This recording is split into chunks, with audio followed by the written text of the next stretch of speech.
Mheshimiwa Felix Odiwar is the Member of Parliament for Lang'ata constituency. He's joined us in the studio. Good morning.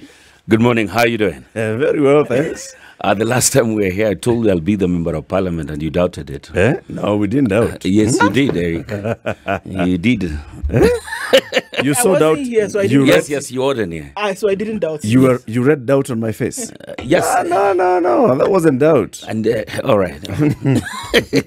Here you are. I'm good. How are you Member doing? of Parliament. Very well. I'm fine too. Karibu sana to Kenya's biggest conversation. Asante. Yeah. What we normally do, and I was waiting for you to come because we usually welcome our guest with the day's proverb. Ordinarily, it would be sitting, giving the proverb, but Siti is away. You're seated where he would be seated. All right. So today's proverb is from Malawi. And the proverb goes, the most fragrant of flowers are eaten by the green fly. The most fragrant of flowers are eaten by the green fly. That's really deep. Mm-hmm. It's like what my grandmother would say. You cannot pickpocket a naked man. You can't actually. That's a good one. That's a good one. Karibu sana mheshimiwa. Thank you. How's it been? Amazing. Very challenging. Really different from what I thought it would be, because primarily, you know, the roles of the Member of Parliament. But it's much of a bigger call than just representation, legislation, and oversight. It comes and boils down to personal issues about the constituents that goes beyond what you signed for. Yeah. It goes beyond. You went to Parliament knowing that you're going to be representing your people in Parliament. You're going to be oversighting the government. Yes. And participating in legislation. Yes. And now? Little did I know I'll be an undertaker. You must be there in every single burial. And missing one of them becomes an issue because maybe competition went there. And it was a show that he stood with them, or she stood with them, and you're not there. So you become almost an ATM when, like right now, parents are taking children to school. Yeah, the only money available for me is bursary to give out there, which is yet also to be disbursed to the constituency accounts. But if you see the queues, the lines, the requests from parents who want you to come through to take their children to school, and they're actually in need. So you step up in your little way that you can help. Yeah. So how are you doing that? Are you doing that out of pocket? Of course, it's from personal pocket. Yeah, but you see, it's not something new to me. Remember, even when I was still in media, I had Jalang'O Foundation, and I was already doing a lot of charity, philanthropy, and all that. So it didn't come as a surprise. But I can imagine of new legislatures who went in and were not doing that in their former lives. And they have to start this. You could easily be bankrupt. You could bankrupt yourself. You will. You know, when you were seated here during the campaigns and you said, you know, when we asked you, so you understand the role of a Member of Parliament, and you also understand the needs of your constituents. Yes. You said one of the things that you're very good at is forming partnerships. Yes. And you're going to solve all these issues with collaboration and partnerships. Yes. So what partnerships do you have now for bursaries? Yes. I've had so many issues. Hospital bills. I've had so many issues come out. Like immediately I was elected, we had like 4 fire incidences that raved down several houses down there in Lang'ata. At Southlands, we had fire. Raila Village, there was fire. There's fire in Hires Ward. And definitely when there's fire, we're talking about livelihoods being taken away from these people. So I called a few partners. Definitely, I will not mention because it will be free marketing. I still have radio and I know what it takes. And they came through for me. These are people who I am their brand ambassadors. A steel factory came through for me. We built houses for them. When we had this we've had a lot of issues. We've had one of the biggest medical camps, and we've had a good partnership with a few people who also are. I was their brand ambassador in my previous career, and they still came through. Christmas just passed the other day. We fed thousands and thousands, something that I could not do myself because it will cost so much. I had partners coming up, and I've tried to use my past career to elevate me and partner with them to change people's lives. It has been notable, and I know Ndu will come in and ask you a question, but I just want to throw this one there because I saw, for example, when you're talking about the partnership with the free medical camp, and some of the questions and comments that are coming up are these people influencing you by saying they're supporting your cause? So when they come up with matters that require legislation and all, or matters that then require oversight and you have to sit and question them, you'd already be compromised. Of course, yes, everybody would say that, but these are people I've worked with in a very long time, and most of them don't even come from Lang'ata. They just know the integrity that I did put out there during my time in my past career, and they still come through. For example, let me ask you, I work closely with a credit company. This credit company, the owners are not even here. You get? And from the partnership and the work we did in the past, they actually asked me, what can we do to support you? And they came through.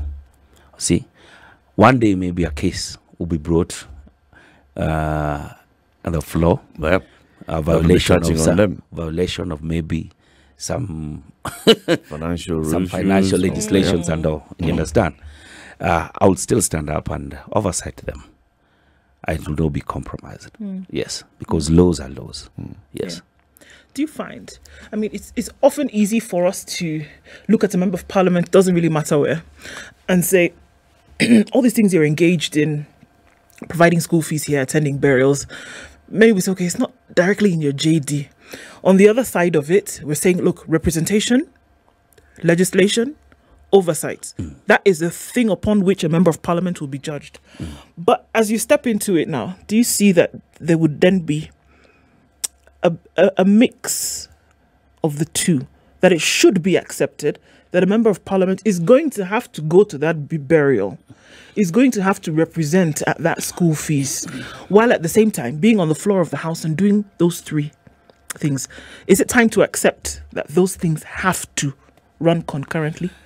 You see, I could easily tell you that the other part of touching people's life and their need becomes even bigger than your main role, or your daily engagement with your constituents becomes even bigger than the main role that you signed for. It is even bigger than your JD. Let me tell you, in our parliament, the house, we are more than 300 of us. Let's say a motion is brought on the floor. How many of us will even get a chance to debate on it? You see, the Senate is much more easier. That's why you see a senator comes out vibrant each and every single time, because there are only 47 of them. And when a motion or a debate comes to the floor, it is easier to see who is participating and who is not. For the speaker to even see you, number one, in that floor, okay? It's so hard, over 350 of us. Understand? So maybe you even had a contrary opinion about an issue. You might not even get a chance to debate on it. We even have times where you have to now just cross the floor, go all the way to the speaker, tell them that, you know, sir, kindly, I've already plugged it, and on the queue. You know, we are on queue. Yes. If you want to speak, you sometimes even come so early than even very early to just plug in your card, because it's electronic, and the queues and fast come, fast serve. So let's say you're number 20. Just number 20. Forget about number 100. By the time you get a chance to speak, but then when I leave that house, I already find some of my constituents right outside there, outside the parliament, with an issue that needs, they would not even care whether I spoke in parliament or I didn't. But they're here with an issue that they need. You see? So I think they must. So how do you balance those two? Because yes, there is addressing today's issue that this person has. This person has an issue today. They need to take their child to school. But also you understand that if nothing else changes, this person will still be needing school fees assistance next term. How do you balance that between that and the role that you have in Parliament of ensuring, for example, that there is adequate money that goes to the education sector so that this person never has to worry about school fees? So you see, Parliament, what everybody knows is the plenary. But Parliament at work is a Parliament in the committees, the different committees.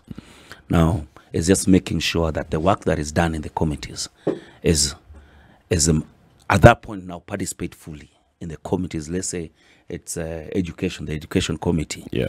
If you are not a member, maybe you can send a member there with an issue and they'll be bold about it. Yeah. So we try so much to make sure that we work more in the committees than in the plenaries, what everybody says. Yes. Then there's the politics of the day. I mean, so you've been elected, people have sent you to Parliament, they expect you to represent them, to legislate, to oversight the national government, and to come and sort out their issues. Yes. There's the politics of the day. You're in the minority. Yes. Your leadership in the minority is pushing another agenda right now, which is saying, look, we believe that our leader won this election, and we do not then recognize the legitimacy of these people who are in power. Yes. And we're going to push for these people who are in power now to vacate office because they're not there legitimately. Yes. Where does that leave you? It leaves me to stand with the party and the party leader and the party conversation at any given time. My support for my party leader, my party, has never been questioned in any given day. And Except I really know until yesterday. I really know why you called me here and why you're buzzing me throughout. Definitely because of what happened yesterday. Remember, one of the first projects of our president was actually in Lang'ata when we launched affordable homes, which the start date is actually today, and that was the reason why I was called to Statehouse yesterday. Everything that we discussed yesterday was nothing political. We discussed everything development oriented, and that was it. Who called the meeting? The president called the meeting. Called the meeting. Who's the president? Really? Who's Yes. the president, Latif? I don't know. Raila Odinga has said that the Azimio No, leadership, who's the president? The Azimio leadership No, who does is the not recognize, and you've just said you support the position of your leader. Who is the president? The leader of your party has said, we do not recognize Mr. William Ruto as a legitimate president in this country. And we also do not recognize any people that he has appointed Yes. to office in this country. Yes. And you don't recognize anything that he's doing in this country. You see, when So who called you? when this to State project House? when this project was happening, the first time, I called my party leader and told him that Mr. William Ruto then now is coming to my constituency to launch this project. Yeah. Do I go? Told me, if it's anything development, go ahead and be part of it. Okay. All right?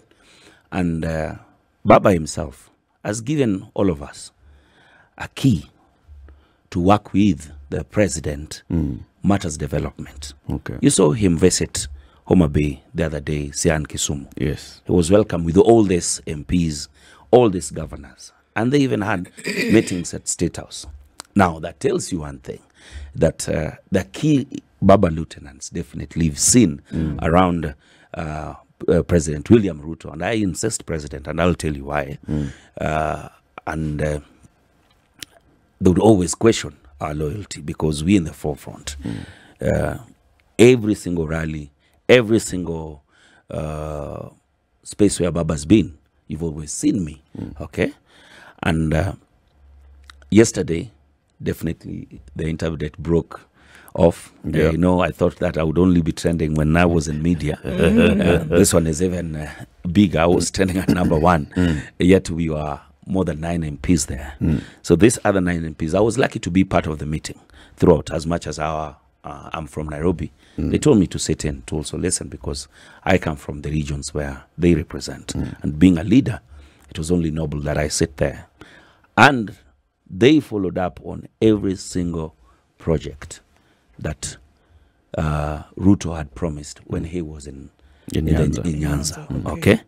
And the reason for this meeting was actually a follow-up on this. Maybe it came at a time when everybody is questioning, and we are out there every weekend pushing Baba's agenda. Then kaboom, you are at Statehouse. I must ask you, you've said something that when this housing project was being launched by His Excellency the President, you called Raila Odinga and said, should I because go? we had just come from elections. And this was one of the first projects. I understand. Yes. What if he had said no? I would not have gone there. What if yesterday the President had called you to Statehouse? And what if you had called him again? And he said, well, we're being called for a follow-up meeting. Now, with temperatures going to where they have gone over the last 2 weeks, and he had said no. Would you not have gone? Of course, yes. Now, I didn't have a reason to call or ask because definitely I'd already given us a key to work if it's wait a minute. Jalang'O, let's go chronologically. No, listen. So there are two instances here. Chronologically. You've asked me. Listen. There are two instances here. In the first instance, His Excellency the President is launching a project in Lang'ata. And he, obviously, it is your constituency. You've called Raila Odinga and you've said, should I go? He says, anything to do with development, yes, you must go. Right? You've also given us the example of His Excellency the President going to Homa Bay. The first time, maybe the reception was not so good. Second time, he went and everybody was there, all because we had already been told. Essentially, Baba said, you know you what? should go. This is for development. Go. Let's right. go. All right. Now, since then, things have become salty significantly. Since then, things have been illegitimate government, this, that, the other thing. Had he told you then, in light of this that we do not recognize 1, 2, 3, would you, Jalang'O, have not gone if Raila Odinga said, no, we don't recognize this guy, do not go? I would still have gone. Since being development, I would still ask what the agenda. And if it still stands as development, I would still go because the people of Lang'ata do not care who's president or who's not. What they care for is the delivery of what the mandate they gave me. You understand? It is the people of Lang'ata who will judge me at the end of this all. Jalang'O, we gave you a chance. Did you deliver our mandate? We had asked you, these were our issues.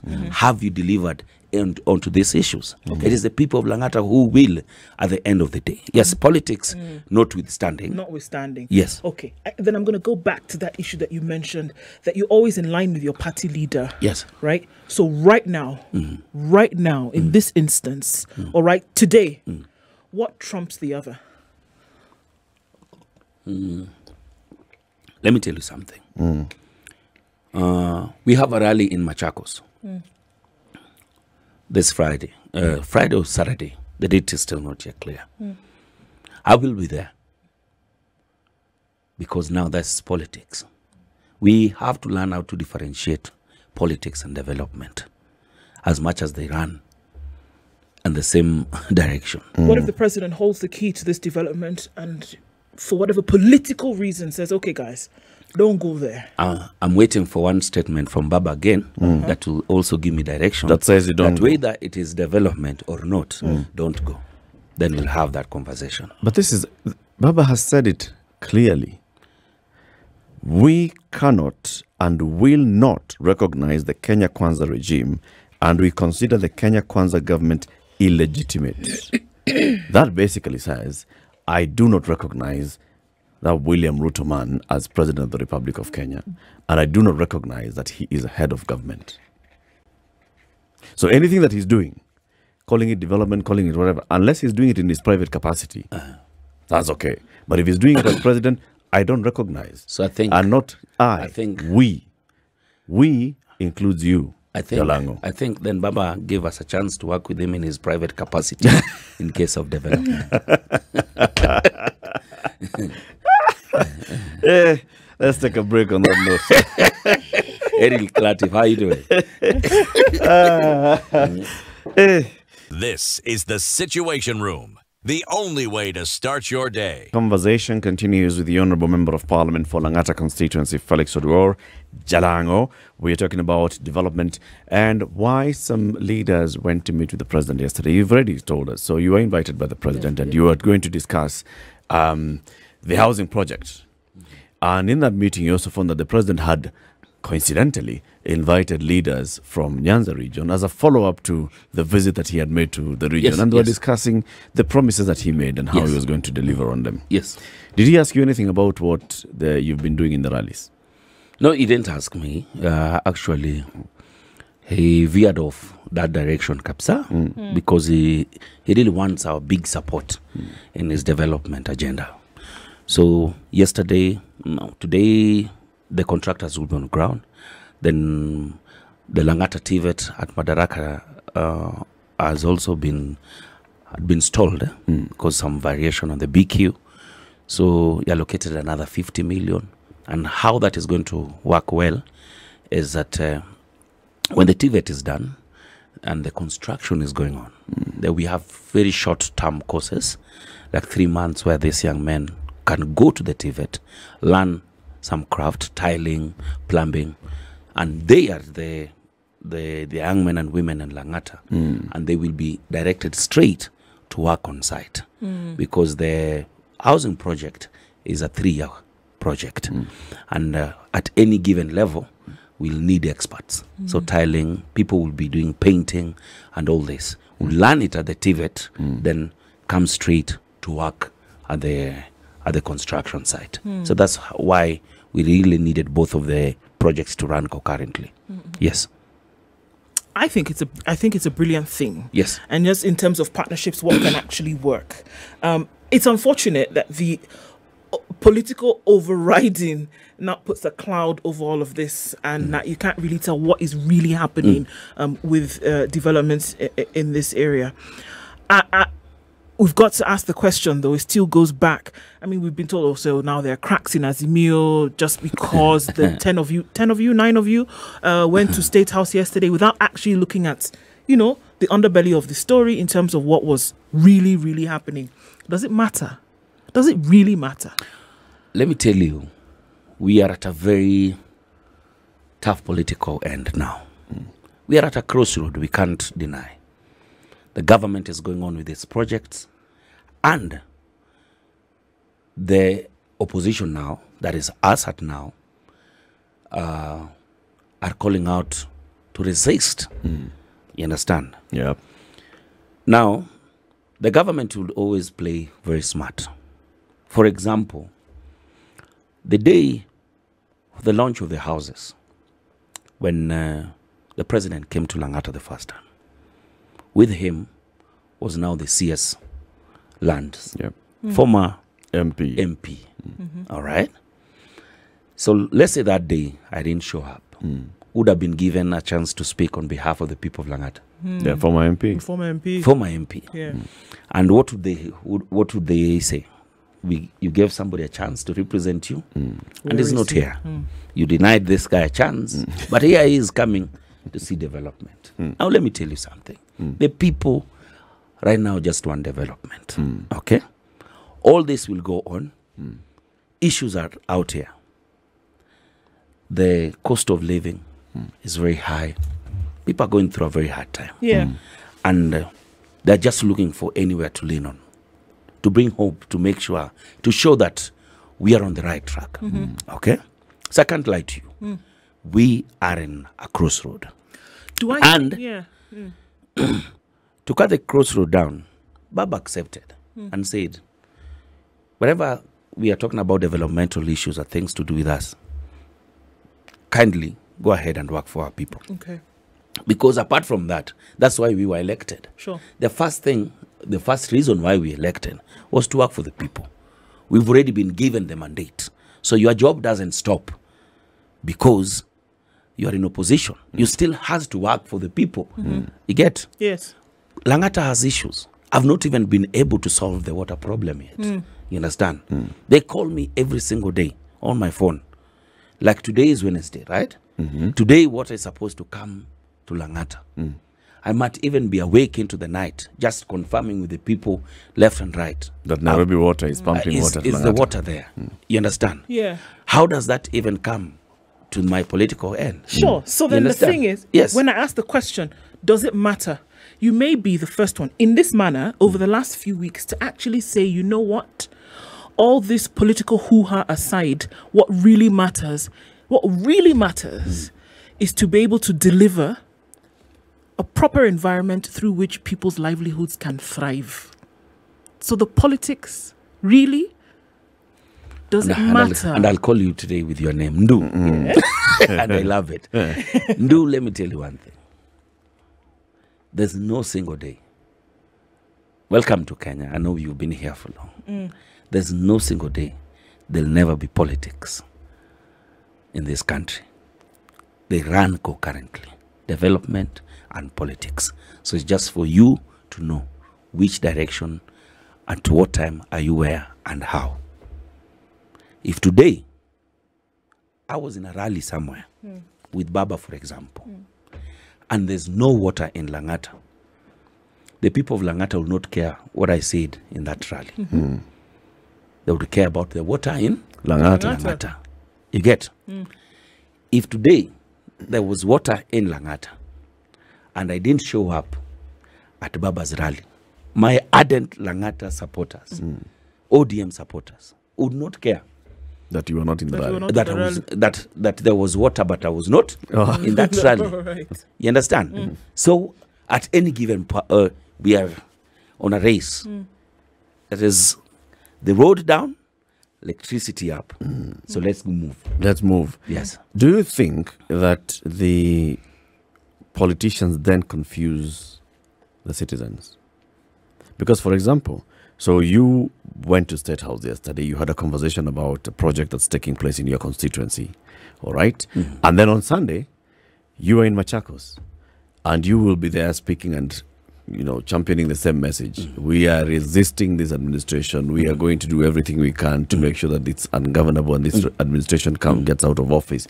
We don't recognize anything. In fact, now you'll be wearing that uniform with a beret and you'll be telling us all those things and saying, Ruto must go. But you just met Ruto and you didn't tell him to his face that he must go. Now you're coming to tell us in Machakos, Ruto must go. You see, soon and very soon, the electorate will be smart enough, or they're already smart enough, and they already know there's politics and there's development. Yes. Just that, simple. There's politics. So we and there's- take the politics as entertainment. It's like, It's not entertainment. Politics can never be entertainment. so what? Politics shapes how a can we, lot. how even can we even balance as we the speak two? right now, even as we speak right now, politics will always shape every single way we live out here. You understand? What impact is it likely to have for you to have a rally wearing the uniform under beret and saying Ruto must go and saying let's start resisting, and maybe you even come up with a list of the things that you want us to resist and say, you know, unless Ruto is out of office, we are not going to do this, this, this and the other. And then on Monday, you have to address the needs of your constituents by dealing with the Ruto administration. You see, at that time, contractor You're is saying paid. politics. Work will not stop on ground. You understand? Work is not going to stop. Contract has been paid, contract awarded, nyumba zinaendelea, maji inakuja, barabara inatengenezwa, stima iko, watoto wanaenda shule. You understand? So these things have to run. Eric, why are you confusing do here? You've been here for the longest time. We've been in this journey not once or twice. We've been here. You understand? I'm just new in politics. It is not everybody's cup of tea. It is not everybody's cup of tea. That's why some people come in one term and that's it for them and don't want to go back. To me, I find that this is what actually I was meant for. You understand? To work for the people, champion what they want, bring development, ask questions, stand there, resist, make sure that what you want is done. That's it. And that is where now I am. I'm in my kind of waters now. You know me when we were here. How many radio stations did I leave here before I settled in on a... If you're not giving me what I want, I leave. You move to the next move. one. I move. We move. Life is a movement. Life is a movement. Join the movement. Yeah. So forget about all those things. Forget about all that. Just move on. Just move on. I mean, the rest of the things are just drama. And it's too short to make you really think that, you know what. As a member of parliament in the minority in the National Assembly, of course, you must have your own, parliamentary, the minorities meeting and taking direction from your leader, Pio Wandai, on how we are going to advocate our issues to make sure that there's accountability from this government. There is, of course, the cost of living. All those things that you talk about even in the rallies. There's the cost of living, the cost of unga, there's subsidized fertilizer, this and the other. What are you doing to make sure that these things are delivered? Now playing your oversight role in Parliament. Of course, we must agree that Parliament has not had enough sittings to push some of these things, all right? Because how long have we been in? We've been in Parliament now 6 months. In these 6 months, there was a lot going on. Putting up the committees together, the swearing in. It was just settling into that house. There's a lot to settle in a government for a government to start moving. So the first, I think, 4 months, if you were watching, there was very little work that was done in that. We hope that when Parliament now resumes, now we shall start tabling some of these issues and strongly debate on them and come up with directions that we are taking. Yes, but saying that this Parliament already has worked enough. We just had a clerk the other day. There are big things that have happened. Inductions. We just finished the committee's inductions the other day in Mombasa. There's a lot that has been happening. In that time, a lot has happened also in Parliament. For example, the IBC Amendment Act went through Parliament, went to the Senate, has been assented to by the President. Your party is opposed to it. For example, the the Financial Inclusion Fund. Yes. The regulations came to Parliament. They were passed by Parliament. There's a lot that has happened. Eric, we have to agree. The supplementary budget came to Parliament. There's a lot that's happened. And there's a lot that has happened. There's a lot that has happened, but definitely not what we can sit here and say that we've sat down and if you you've not had a position on them, like you've not had a position, for example, on the matter I would easily tell you that every single thing that we've done or championed out here as a minority has been in our rallies and all. But in Parliament, very little has come in to be debated on the issues that you mentioned, because most of the issues that have been tabled so far are just to make the government start running. To move. So there will be an opportunity. There will be an opportunity. Taking into consideration when you clock in at 20 and there's 300. We are coming back. We are coming back in a week or two. We will have a chance now to start now debating the real issues. Food prices have to come down. Subsidies have to come in. If that is the only, people are going through a very hard time, bro. Those are you contained. You don't have to have a. Maybe I'm from those are contained in the supplementary budget. Of course, yes. The supplementary budget has been brought to Parliament.